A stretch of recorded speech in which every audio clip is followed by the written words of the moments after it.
I'm going to show you 3 methods for starting and stopping threads. The first method I'm going to show you is an away knot. Now this can be an away knot that is like 2 to 3 inches outside of your stitching area, or it can be an in the path knot. I prefer in the path knots. And so what that is I've got my knot on top of the canvas, and then as I stitch I'll be covering up the tail, and then when I come to it I just clip that off. So that's the first method. Another method is a loop start. And I'm going to show you this on top of the canvas instead of you'd normally do this under the canvas. This works if you have an even number of strands. Here I have 2. So I'm going to make my stitch, and now remember that your loop would be on the bottom instead of on the top.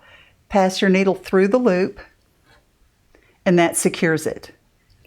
And when it's under the canvas, you can't see it, and it holds your thread very securely if you have an even number of strands.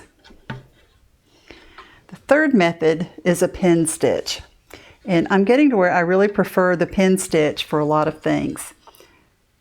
So there's no knot or anything. I'm holding the tail on the other side, and I'm going to take a stitch over the smallest intersection that I can. I'm going to come back up and take a stitch this way.